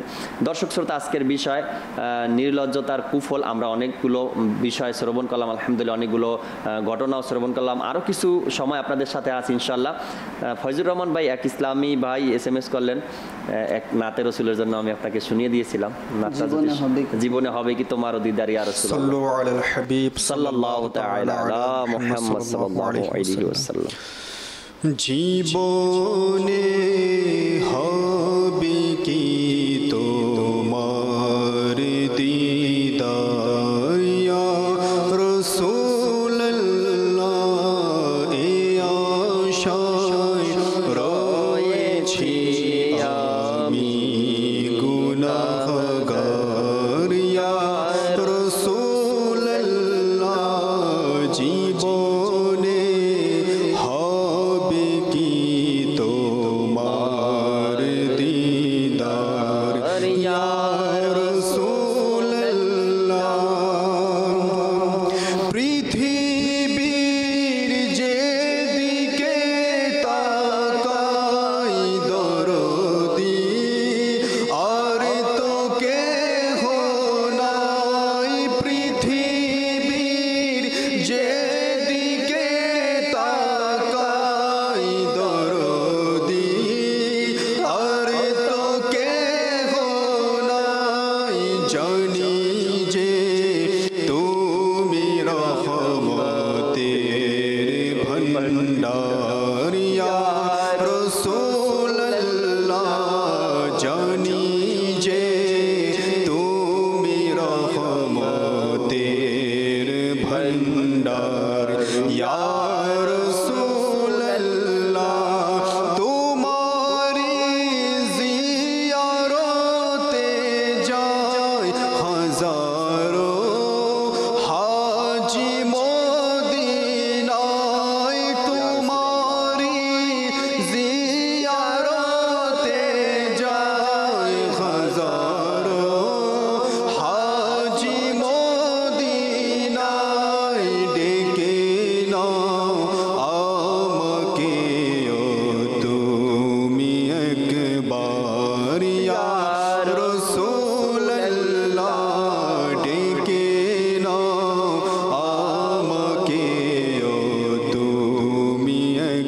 সাল্লাল্লাহু তাআলা আলা মুহাম্মদ সাল্লাল্লাহু তাআলা আলাইহি ওয়াসাল্লাম। জি জহির ভাই। জি, এই লজ্জাশীলতার ব্যাপারে রয়েছে হাদিসে পাকে হুজুরে করিম সাল্লাল্লাহু আলাইহি ওয়াসাল্লাম ইরশাদ করেন, লজ্জা মানুষকে কল্যাণ ছাড়া অন্য কিছুই দেয় না। সুবহানাল্লাহ। আমরা যে কথাটা কিছুক্ষণ পূর্বে আমি বলেছিলাম, আমাদের অনেকের থিম চিন্তা চেতনা যে লজ্জা করলে অনেক কিছু আদায় করা যায় না, কিন্তু হুজুরে করিম সাল্লাল্লাহু আলাইহি ওয়াসাল্লামের হাকিকি কথা হচ্ছে লজ্জা মানুষকে কল্যাণ ছাড়া অন্য কিছুই দেয় না। অনেক বর্ণনায় আছে লজ্জাশীলতা সর্বোত্তর রূপে কল্যাণী, মানে যে রূপই দেখেন, এটার যে দিকটাই দেখেন, এটার মূলত কল্যাণের মাঝে আছে। জি। হাদিস শরীফে একটি ঘটনা এসেছে এরকম যে এক ব্যক্তি তার ভাইকে সংকোচ না করার জন্য নসিহত করছিল, যে তুমি সংকোচ করি না, আরে সংকোচ করলে সমাজে থাকা যায় না, বলেন না, নসিহত করতেছিল, নসিহত করে। তা ভাইটি লজ্জাশীলতার কারণে মানুষের কাছ থেকে প্রাপ্য চেয়ে নিতে লজ্জা করত। এই পরিপ্রেক্ষিতে লোকটি তার ভাইকে উপদেশ দিত যে হক আদায় করার ব্যাপারে লজ্জা করা উচিত না। এটা কিন্তু আমাদের ভেরি ইম্পর্টেন্ট একটা বিষয়, যে হক আদায় করার ব্যাপারে লজ্জা করা উচিত না, যেটা আমরাও বলে থাকি। তো ওই তার ভাইকে তিনি নসিহত করলো যে মানুষের হক, তোমার হক তুমি আদায় করতে লজ্জার কি আছে, লজ্জা করা উচিত না।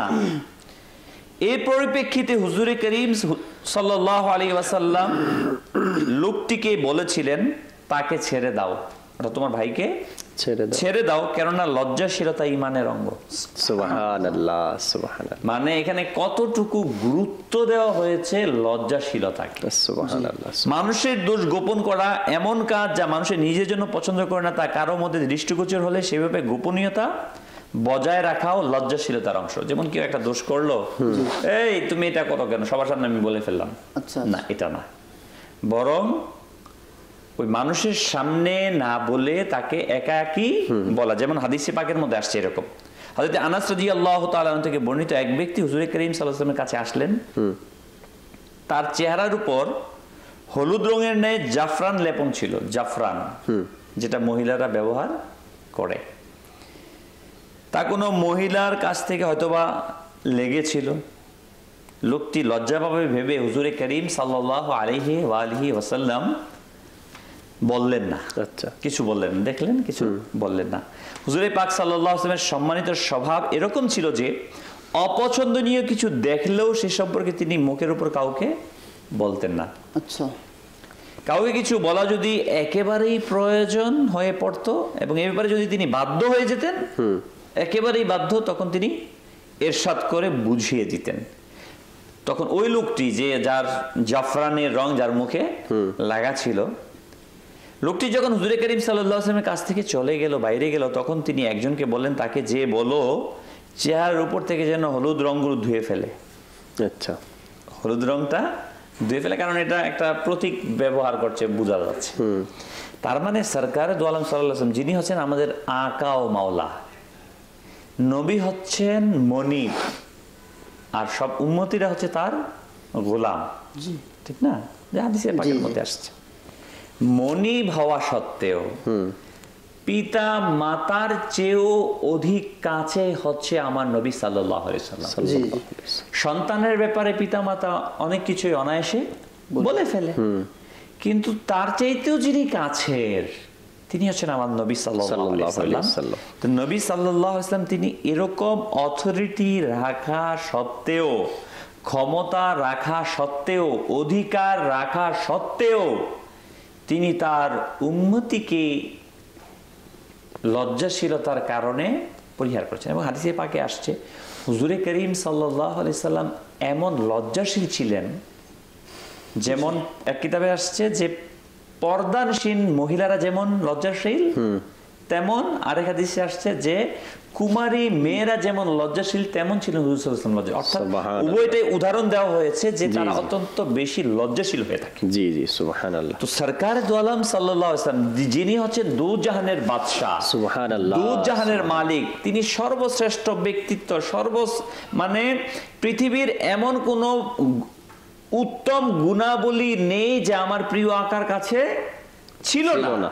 তিনি হচ্ছেন সর্ব উত্তম ব্যবসায়ী, তিনি হচ্ছেন সর্ব উত্তম রাজনীতিবিদ, তিনি হচ্ছেন সর্ব উত্তম সমাজ সেবক, তিনি হচ্ছেন সর্ব উত্তম ধর্মপ্রণেতা, তিনি হচ্ছেন সর্ব উত্তম আধ্যাত্মিকতা সম্পন্ন। অর্থাৎ আমি যেদিকে যাব সেদিকে হচ্ছে হুজুর সাল্লাল্লাহু আলাইহি ওয়াসাল্লাম সবার জন্য আইডিয়াল, আদর্শ।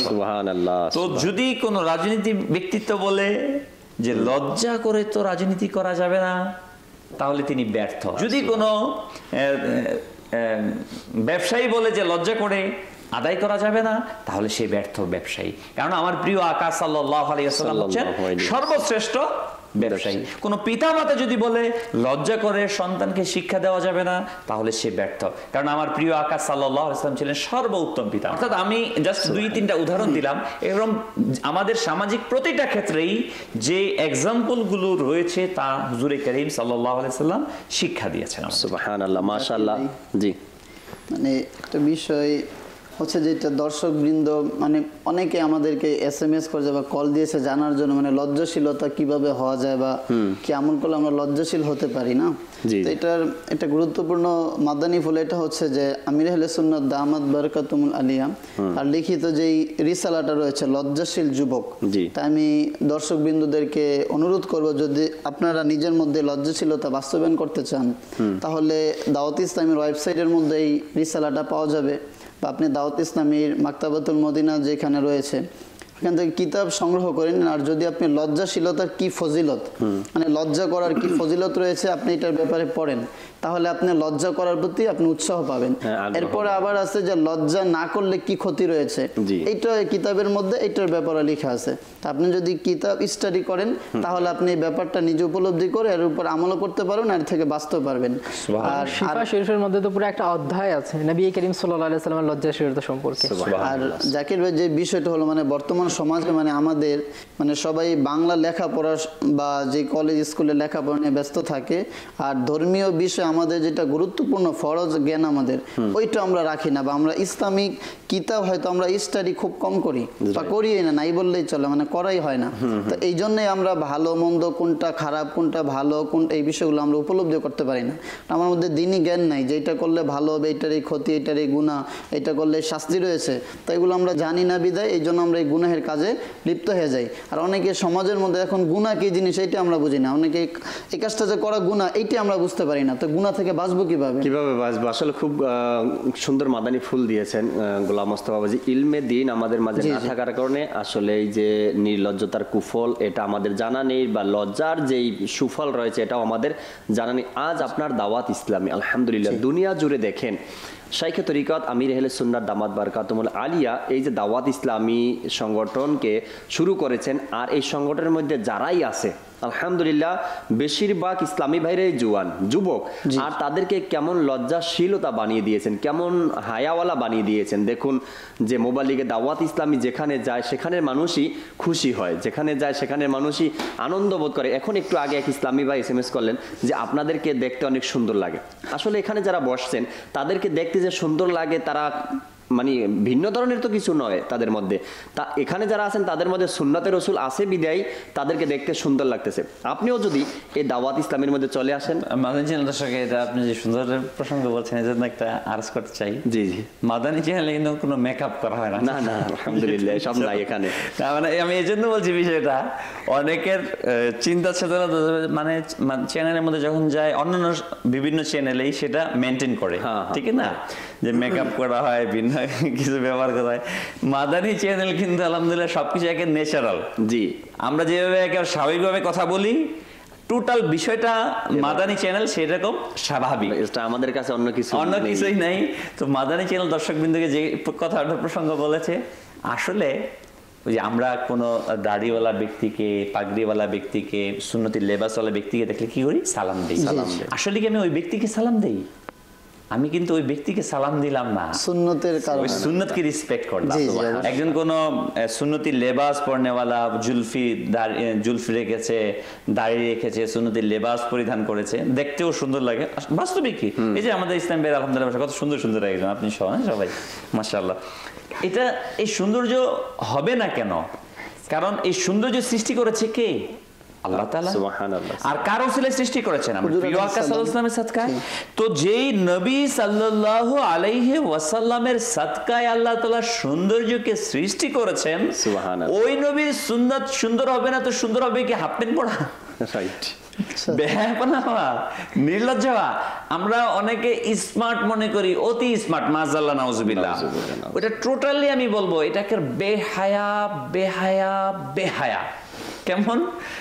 দেখেন প্রাণী, চতুষ্পদ জানোয়ার, আল্লাহ তাআলা তাকে ওই আকল দেয় না যে সে পোশাক পরবে। জি, এজন্য তার অঙ্গ প্রত্যঙ্গগুলো বের থাকে, প্রকাশ্য থাকে। আমি মানুষ হলাম, সৃষ্টির সেরা জীব হলাম, সৃষ্টির সেরা জীব হয়ে কিভাবে আল্লাহ তাআলা যে আমাকে আকল দিল, একটা উত্তম পোশাক দিল, আমি এই পোশাকটাকে কেটে ছোট করে আল্লাহ তাআলা যতটুকু আমাকে বিধান দিয়েছেন তার থেকে ছোট করে আমি বেহায়া হচ্ছি। এটা কোনো ভদ্র সমাজে হতে পারে? এটা আমার তো মনে হয় কোনো ভদ্র সমাজে নাই যে ভদ্র বলার চেষ্টা করে, আসলে তার আকলের মধ্যে দোষ আছে। আমি অনেককেই বলি জহির ভাই, যে অনেক যুবককেই আমি এই কথা বলেছি সরাসরি, যে আপনি যে এই শর্ট প্যান্ট পরে রাস্তায় বের হয়েছেন, কানে হেডফোন লাগিয়েছেন, চুলের স্টাইল করেছেন, আপনার নিজের বিবেকের কাছে নিজে প্রশ্ন করেন, একে তো আপনার মধ্যে লজ্জা নাই, দ্বিতীয়ত ভদ্র সমাজ এটাকে কোন চোখে দেখে? এখানে বলা হয়েছে হাঁটু থেকে নাভি পর্যন্ত পুরুষের ঢেকে রাখা কি ফরজ। একজন পুরুষ আরেকজন পুরুষকে হাঁটুর উপরের অংশ দেখতে পাবেন, এটা হারাম। হারাম। জি। কিন্তু আজকে আমরা কেমন বেহায়া যে সেটাকে কেটে ফেলছি। না শুধু পুরুষ, মহিলা, আজকে আমার মেয়ে, আমার মা, আমার বোন কি করছে, কতটুকু বেহায়া হয়ে যাচ্ছে। তো আমি বলবো বেহায়া থেকে বাঁচার একটা মাধ্যম হচ্ছে, বারবার যেহেতু প্রশ্ন আসছে, একটা তো থিম আছে, একটা থিম, হাদিসের দৃষ্টান্ত, কোরআনের নির্দেশনা, প্র্যাকটিক্যাল লাইফটা হচ্ছে দাওয়াত ইসলাম। দাওয়াত ইসলাম, আলহামদুলিল্লাহ। আলহামদুলিল্লাহ, আমি যদি দাওয়াত ইসলামের মাঝে আসতে পারি, আসলে পরিবেশ মানুষকে ক্রিয়েট করে, তৈরি করে। পরিবেশ যখন যেটা হয়, যেমন হয়, তখন কিন্তু সেটা। এই যে আজকে আমরা যেখানে বসে কথা বলছি, হাফ প্যান্ট পরা, বেহায়াপনা করা, অর্ধ উলঙ্গ থাকা, মাযাল্লাহ নাউজুবিল্লাহ, এই যে বিষয়গুলোকে আজকে হায়া মনে করা হচ্ছে না। কারণ সে ওই সমাজের সাথে সম্পৃক্ত হয়েছে, ওই মিডিয়ার সাথে সম্পৃক্ত হতে হতে এটাকে স্বাভাবিক মনে করে নিয়েছে। দুর্গন্ধটাকে এখন আর দুর্গন্ধ মনে হচ্ছে না। প্রচন্ড গন্ধ যে বিষয়টা, যে মদ নিঃসন্দেহে প্রচন্ড দুর্গন্ধ থাকে, কিন্তু যে পান করে, যে সিগারেট পান করে, সে কিন্তু গন্ধ বুঝে না। কিন্তু এরকম আমি দেখেছি, আমার ব্যক্তিগত নিজেরও মনে হয়েছে, এরকম সিগারেট যে পান করে কন্টেনারের সামনে গেলে কথার কারণে মনে হয় যে বমি চলে আসছে। জি জি, অবশ্যই। কারণ কি? দুর্গন্ধ। এটা ব্যবহার বিধির কারণ। তো আমি যদি নির্লজ্জ ব্যক্তিদের, বেহায়া ব্যক্তিদের, বেশরম ব্যক্তিদের সাথে, আমি কথাগুলি একটু হার্ডলি বলছি কারণ যাতে আমাদের আকলে লাগে, আমরা এটাকে পরিহার, বাস্তব কথা, কিন্তু এটা উদ্দেশ্য আমার এটাই, যে আমরা ওই বেহায়া লোকের সাথে থেকে যদি আমি চাই লজ্জাশীল হব, সে আমাকে তিরস্কার করবে, আরে তুমি সমস্যা পড়ে কিছুই জানো না, আর কি বলে, এই জামানা আছে নাকি, ও বলে তুমি তো সেই আদি যুগের মানুষ। আদি যুগের মানুষ, ওই যুগ নাই এখন আর, এই যুগ নাই। আরে ওই যুগের তুলনা দিচ্ছি, যে যুগে মানুষ আধুনিক চিকিৎসার উদ্ভাবন করেছে, ওই যুগের দোহাই দিচ্ছি আমরা। আজকে মিডিয়া যে তৈরি করছি না, এই মিডিয়ার উদ্ভাবক আধুনিক জামানা না, সেখানে থিম উদ্ভাবন করা হয়েছে, সেখান থেকে আমরা আজকে চলছি। এই বিদ্যুতের আলো দিয়ে আমরা সব চলছি। এটা কি এই জামানা হয়েছে? যেই হায়াওয়ালা জামানা ছিল, লজ্জাশীল জামানা ছিল, ওই জামানায় এগুলো আবিষ্কৃত হয়েছে, এগুলো আমরা ব্যবহার করছি। আর কোরআনে পাকের মধ্যে আল্লাহ তাআলা যেই কিতাবের মধ্যে কোনো সন্দেহ নাই, এই কিতাবের মধ্যে আল্লাহ তাআলা ঘোষণা করেছেন যে নিশ্চয়ই তোমাদের জন্য হুজুর আলাইহিস সালামের অনুসরণই সর্বোত্তম। কোরআন এটা আমরা সবাই মানি, সবাই বিশ্বাস করি, আর এর মধ্যে কোনো সন্দেহ নেই। আল্লাহ কোরআনের মধ্যে আমাদেরকে ঘোষণা করে দিলেন যে নিশ্চয়ই তোমাদের জন্য রাসূলুল্লাহ সাল্লাল্লাহু তাআলা আলাইহি সাল্লামের অনুসরণই সর্বোত্তম। এখন আমরা রাসূল সাল্লাল্লাহু তাআলা আলাইহি সাল্লাম আদর্শকে ছেড়ে দিয়ে কখনো আমরা এটাকে উত্তম যদিও আমরা বলি, কিন্তু কখন আল্লাহ তার রাসূলের কাছে আমরা উত্তম হতে পারবো না। নির্লজ্জতা এটা একটা মানুষ, উদাহরণস্বরূপ সে যাই বলুক, যে একটা ছেলে কিংবা একটা মেয়ে, সে যদি লজ্জাশীল হয়, কোথাও মুভ, মানে লজ্জাশীলতার সাথে মুভ করে, যে সমাজ হোক, অসভ্য সমাজ হোক আর সভ্য সমাজ হোক, তাকে ভালো বলতে বাধ্য, অবশ্যই। জি জি, ঠিক। আর যে নির্লজ্জ, তাকে নির্লজ্জ সমাজ রিসপেক্ট করবে না, গ্রহণ করবে, বলে আমাদের মতোই তো নির্লজ্জ, তো নির্লজ্জকে গ্রহণ করবে। গ্রহণ করার পর ভালো সমাজ কিন্তু তাকে খারাপই বলবে, খারাপ বলবে। আর যে নির্লজ্জ সে তাকে গ্রহণ করবে, সাথে সাথে চলবে, কিন্তু মন থেকে কিন্তু সে কখন তাকে ভালো বলবে না, ভালো বলবে না। বাস্তব কথা কিন্তু। জি জি। উদাহরণস্বরূপ আমি একটা উদাহরণ দেই। এক মাজাল্লাহ নাউজুবিল্লাহ কেউ মদ পান করে, যারা মদ পানের সমাজ আছে তারা গ্রহণ করে তার সাথে, ও মতে কি, কিন্তু যখন সে হুঁশে আসে তখন কিন্তু সে নিজেকে তিরস্কার করে, ঠিক না ব্যাপারটা? এবং যারা যারা মদ পান করে তাদেরকেও কিন্তু এটা ভালো ভালো না, বাস্তব কিনা? জি। এক মানে ওই খারাপ সমাজের মধ্যেও, নির্লজ্জ সমাজের মাঝেও ওই নির্লজ্জ কাজটাকে খারাপ মনে করে, কিন্তু করে ফেলে। জি জি। আর সুস্থ সমাজ তো সেটাকে তিরস্কার করেই। তাহলে প্রিয় ইসলামী ভাই, আমি কেন সেই কাজ করব যে কাজের কারণে আমি মানুষ থেকে তিরস্কৃত হচ্ছি, যে কাজের কারণে আমি আল্লাহ তাআলার কাছ থেকে তিরস্কৃত হচ্ছি? ইন্টারনেটে যদি আপনি খারাপ কিছু দেখেন, যে আপনার মা বাবা কি আপনাকে ভালো গ্রহণ করবে? জি না। আপনার সমাজ কি আপনাকে ভালো করবে? সবাই যেটাকে পরিহার করছে, খারাপ বলছে, সেটা আমি কেন করব? আর আরেকটা বিষয় যে আমাদের মানে পুরুষ থেকে আজকে মহিলারাও লজ্জাশীল, মানে এই বেপরদার মধ্যে কমিয়ে নেই, তারা অনেক অগ্রসর। আজকে অধিকাংশ অংশে চলে এসেছে সেখানে বেহায়া। জি জি। মানে অতি স্মার্ট বলে অধিকার আদায় করে, মাযাল্লাহ নাউযুবিল্লাহ, অধিকারের কথা বলে বেহায়া হচ্ছে। আর আরেকটা বিষয় যে মানে আমাদের আজকে চিন্তা চেতনা কেমন, যাদেরই মা বাবা আছে বা তাদের একটু চিন্তা করা, যারা মাদানী চ্যানেল দেখে তাদেরকে মানে এটা বলবো একটু চিন্তা করার বিষয়। মানে এরকম দেখা যায় যে যিনি বয়স্ক বা আমাদের মায়ের বয়স বা দাদি নানি এরকম বয়স হয়ে গেছে, ওনারা খুব পর্দা করে, বোরকা পরে খুব এইভাবে চলে, কিন্তু এইটা দেখে মানে আশ্চর্য লাগে, ওনায় বৃদ্ধ, ওনায় পুরা পর্দা বোরকা সব, কিন্তু ওনার সাথে ওনার নাতি, ওনার সাথে ওনার মেয়ে হোক বা ওনার নাতি হবে, এরকম বয়স, এদেরকে পুরা ওপেনলি কাপড় নাই, মাথায় কিছু নাই, ড্রেস পরা, বোরকা নাই, এইভাবে বেপরদা উন্না সারা তাদের সাথে নিয়ে হাঁটছে। দর্শক শ্রোতা, আমি তো বলবো যে নির্লজ্জতার কারণে আমাদের যে কুফলগুলো রয়েছে তার মধ্যে এক নাম্বার হয়েছে আমাদের সমাজের মধ্যে যে খারাপ কাজগুলো হয়ে আসছে, এগুলো নির্লজ্জতার কারণে। আমার ঘরের মধ্যে অনেক সময় শোনা যায় যে অমুকের মেয়ে, অমুকের ছেলে চলে গেছে, তার কারণ এখানে একটা আছে নির্লজ্জতার কারণে। মূল কারণ এটাই। আবার যদি দেখা যায় 2-3 সন্তানের মাও চলে গেছে, এটাও নির্লজ্জতার কারণে। আসল কথা হয়েছে নির্লজ্জতার কুফলই কুফল, এখানে কখনো ভালো দিক আমরা খুঁজে পাবো না, নেই। আর যদি আমরা লজ্জাশীল হয়ে যাই, আল্লাহ তাবারক ওয়া তাআলা সেই তৌফিক দিকে আমাদেরকে, আমাদের মধ্যে হায়া চলে আসে, লজ্জা চলে আসে, তবে সমাজ থেকে এই সকল বেহায়াপনা দূর হয়ে যাবে, সমাজ থেকে এই সকল খারাপ দিকগুলো চলে যাবে। আমি আমার সন্তানকে তরবিয়ত দিই, আমি আমার সন্তানকে বোঝানোর চেষ্টা করি যে এই খারাপ দিকগুলো আমরা ছেড়ে দেই, যে কাজের মধ্যে নির্লজ্জতা রয়েছে এই দিকগুলো আমরা ছেড়ে দেওয়ার চেষ্টা করি, সন্তানকে বুঝাই, ঘরের মানুষকে বুঝাই, আমার সমাজের মানুষকে বুঝাই, নেকির দাওয়াত দেই। আর নেকির দাওয়াত দেওয়ার আলহামদুলিল্লাহ সবচেয়ে উত্তম পদ হয়েছে দাওয়াত ইসলামী। আজ দাওয়াত ইসলামীর মাদানী কাফেলায় সফর করবেন, আপনি ওখানে গিয়ে মানুষকে নেকির দাওয়াত দিতে পারবেন। আজ মাদানী কাফেলায় সফর করতে করতে আপনি যখন মোবাল্লিগ হবেন, আপনার মসজিদে আপনার জিম্মাদারি চলে আসবে, মসজিদের জিম্মাদারি পালন করবেন। একবেলা আপনি দরজ দিবেন, আর দরজ দেওয়ার পরে মানুষকে নেকির দাওয়াত দিবেন যে এভাবে করে লজ্জাশীল হওয়া উচিত, লজ্জাহীনতা যদি মানুষের মধ্যে না থাকে তার ইমানের ঘাটতি রয়েছে, এভাবে করে আমরা বোঝানোর তখন চেষ্টা করবো। জাকির ভাই, আমি অনুরোধ করবো ইসলামী ভাইদের সাথে যে মেসেজটা রয়েছে এর পাশাপাশি ইসলামী বোনদের জন্য মেসেজ হচ্ছে এটাই, যে আপনি যদি প্রকৃত অর্থেই লজ্জাশীল হতে চান, আপনার মেয়েকে লজ্জাশীল বানাতে চান, আপনার পরিবারকে লজ্জাশীল বানাতে চান, আমি বলবো ইসলামী বোনদের আমাদের মাদানী কাজ আছে।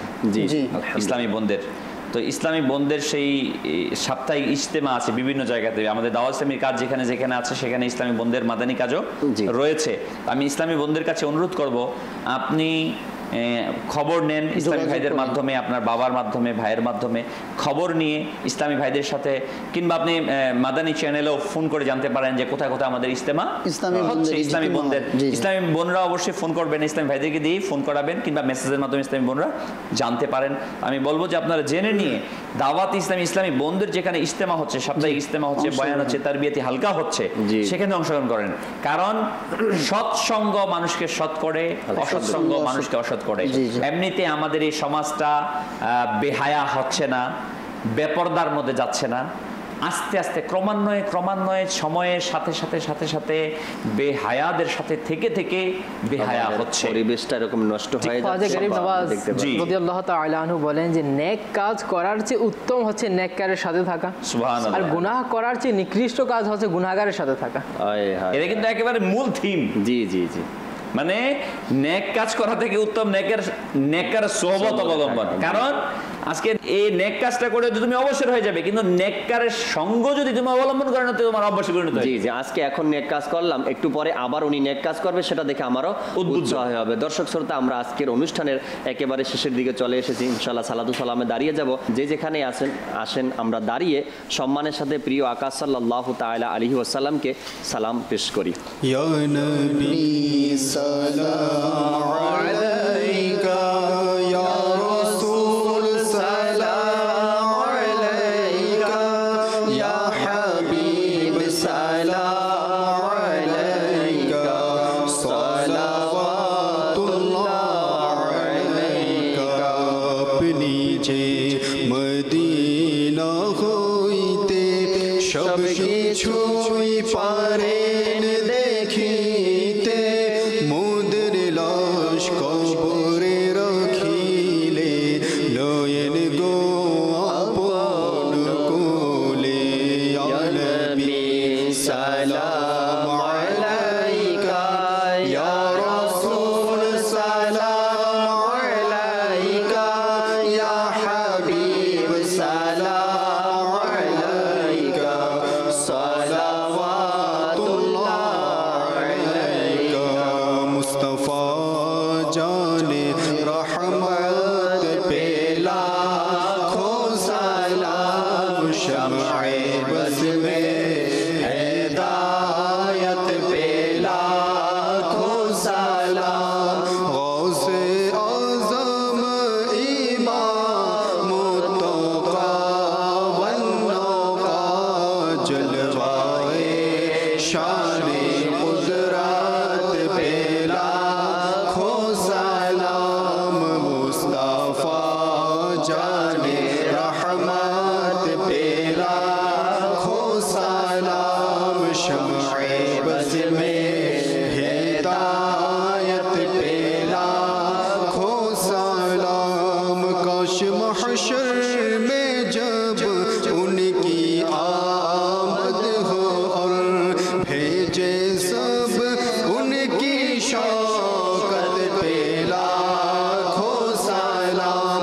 मुझसे खिदमत के कुदसी कहे हारज़ा, मुझसे खिदमत के कुदसी कहे हारज़ा। मुस्तफा जाने रहमत पेला खो सलाम। डाल दी क़ल्ब में अज़मते मुस्तफा, सय्यदी आला हज़रत पेला खो सलाम। शमঈ बज़ में हिदायत पेला खो सलाम। सलातु वस्सलामु अलैका या रसूलल्लाह व अला आलिका व सहाबिका या हबीबल्लाह। सुब्हानका अल्लाहुम्मा व बिहम्दिका ला इलाहा इल्ला अंता अस्तगफिरुका व अतूबु इलैक। सुब्हानका अल्लाहुम्मा व बिहम्दिका ला इलाहा इल्ला अंता अस्तगफिरुका व अतूबु इलैक। सुब्हानका अल्लाहुम्मा व बिहम्दिका ला इलाहा इल्ला अंता अस्तगफिरुका व अतूबु इलैक। अस्सलातु वस्सलामु अलैका या नबियल्लाह व अला आलिका व असहाबिका या नूर अल्लाह। ला इलाहा इल्लल्लाह मुहम्मदुर रसूलुल्लाह। रहमत पूर्ण हक प्रभात আমার, रहमत पूर्ण हक प्रभात আমার। তাহাজ্জুদ আর ফজরের অভ্যাস আছে যার, রহমত পূর্ণ প্রভাত হয় তার।